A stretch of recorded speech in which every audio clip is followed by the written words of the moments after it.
Hi, I'm John Byrne with Poets and Quants.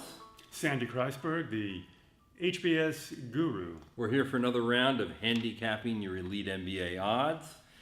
And today we have the kind of candidate that you often get at a great business school, right? I would say you do. He has a white ace, as we used to say. Yeah. He's a white male. He went to Michigan, which is a good place for guys who are smart, but not super smart. 3.8. 3.8. Good GPA. 760 GMAT, and then he's had quite the career. Indeed. He did 2 years of strategy consulting, sort of with the Monitor, LEK, Booz kind of group. Yeah, so we'll call him that gold minus. Yep. A year and a half at Coca-Cola, PepsiCo, or Disney in global corporate strategy. Yeah, those are all great companies. And then 2 years as an equity analyst for a attention. multi-billion-dollar hedge fund. He's an equity analyst at a multi-billion-dollar hedge fund. The founder, he says, often appears on Bloomberg and CNBC. Yeah. And so the founder's a media business personality. And his specialty is grape hanging, which is a phrase from my youth that means he's creating companies that the hedge fund should short.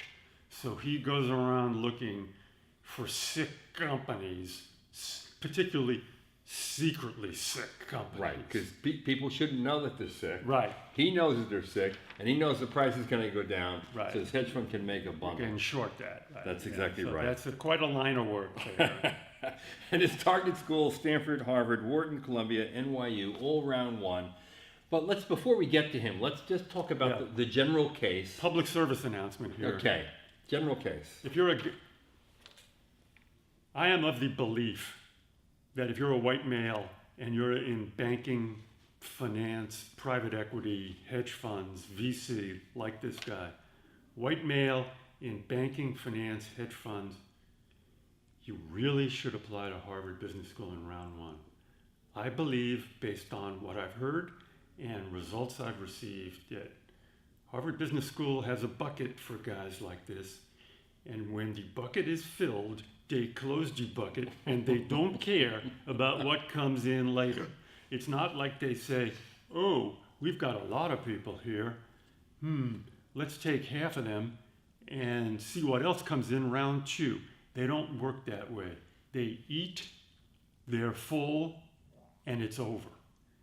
So, and you speak from experience because you have clearly handled a number of people like this in round two with equally good or better stats have been rejected. Right? Yeah, yes. Okay. And I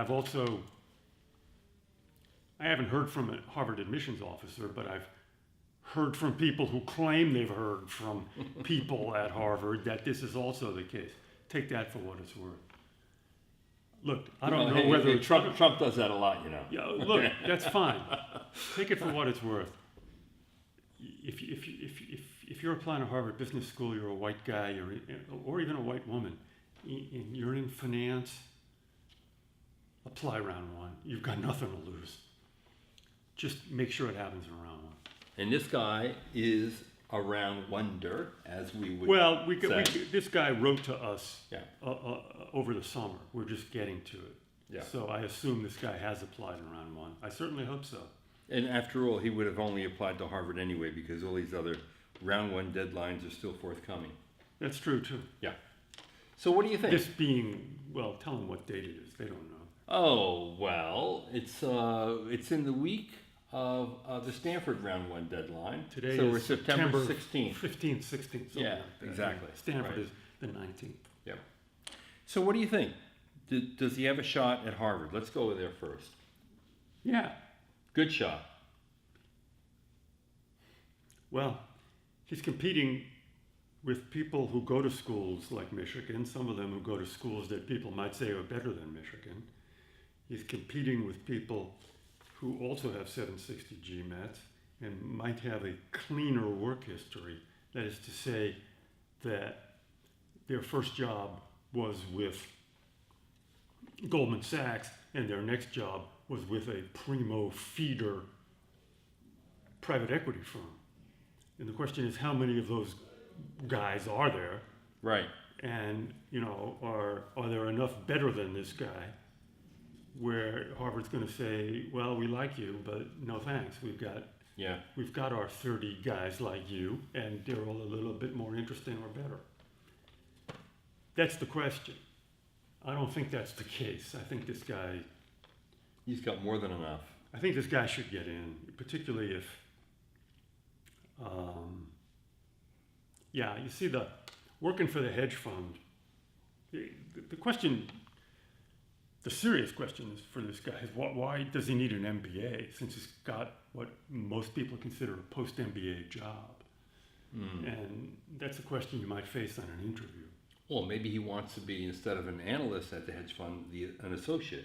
Move up the chain, and an MBA is often the road to that. Good, yeah, that's possible. Good Right. point. Yeah. I mean, the fact that he's with a well-known multi-billion-dollar hedge fund carries a lot of weight, and I actually think because he's from Michigan and those jobs are often elitist jobs, and he got it from Michigan, is kind of a good sign in his favor. Nope? No. You'd rather have him from Princeton? Yes. Okay. There are people from Michigan. Michigan is a good school. Great He was school. at the business school there as an undergraduate, Yep. I believe. Goldman, Morgan Stanley, yada, yada, yada, the four major firms that hire undergraduates on Wall Street, and McKinsey, Bain, and BCG all hire a lot of people from undergraduates from Michigan. Somehow this guy missed that boat. I don't know why. His goal, incidentally, which we did not mention yet, is to actually start his own hedge fund. Yeah, well, can't argue with that. Nope, can't. And that means he's going to have a lot of money to donate back to whatever school accepts him, if they accept him and he loves the place. Yeah, but that's not going to tip anything. Yeah, no, I'm not saying it is, but it's a nice little benefit for the school that accepts him. All right, so Harvard, you're saying his odds are 40%? Yeah, 40%. Okay, Stanford less because they accept Okay, no. Stanford's interesting. Okay. There's nothing, well, he says he mentored an inner city teenager. Okay, here's the stuff you really like, that he co-organized and managed a stand-up comedy show to raise money for cancer research. While in college. Right. So, yeah, that shows leadership. That's a good thing, but it's not a Stanford. It's not the question is, does this guy have a Stanford X factor? Does he have powerful, politically correct, impactful deal? Okay? The answer is no. Okay? Yeah. He wasn't victimized, and he isn't really helping victims in Right. any kind of significant Well way. put. Right. Yeah. Yeah. There's no victim history here. Yeah. Which interpreted expansively is kind of what you need for Stanford, particularly, happy germ, rich white guy from Michigan like this guy, and 27. Although I will tell you what he has that Stanford likes. 760 GMAT. And beyond that, hedge fund job. Because if you look at the career stats at Stanford, the biggest single chunk of people who are earning the most money go into hedge funds and PE firms, and obviously those people have experience in PE and hedge funds before they go for their MBA. Hedge fund is nothing special at Stanford admissions. Finance, yeah, I agree with you. If you look at the other side of the pipe, the coming out, the crap that comes out instead of the crap that comes in, if you look at the crap that goes out, a lot of it's in hedge funds, okay? As to the crap that comes in, they're just open to the same bucket of finance types. So Stanford, 20 to 30? If you say Harvard is 40. Yeah, I don't think this guy's getting into Stanford. He's 20. This guy is the kind of guy Stanford likes to reject for just being too white. And, Stanford's not in favor of stand-up comedy. That's another thing they're opposed to. I'm serious. Okay, and then Columbia and NYU and Wharton we have. Yeah. Wharton, obviously Columbia would love this guy. Right? Absolutely love Then him. it's just a matter of convincing them why you want to go there. So for Wharton, we're talking 40+%? Yeah, 50%. And Columbia as well, and obviously NYU as well. Right. There's no question that you'll be going to one of these schools. The interesting The only question question is it Harvard or Stanford, really? Right? No, it's not. I'm happy to eat my hat here, and we actually have the hat over there, but I don't think this guy's getting into Stanford unless he's got connections, Right. which he may, given that he's very high up in the, global pecking order here. I don't think he's getting into Stanford. I think his chances of getting into Harvard are good, but not certain. He's competing with a lot of other high white male performers very similar to him. It almost becomes a question of supply and demand. I mean, that's exactly what it is. So it becomes a question at Harvard of how many guys like him applied this year. Harvard's got guys like this coming out of their pockets. And I don't mean to demean this guy either. No. All right. We will see you on campus somewhere. Yeah. Do me a favor, buddy. Write back and tell me what the outcomes are at Stanford and Harvard. Yeah, it'd be really interesting to hear. Yeah. So this is John Byrne with Poets and Quants.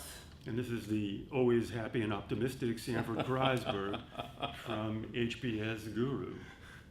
Dot sick. Right. There you go. We hope to see you on your road to an MBA.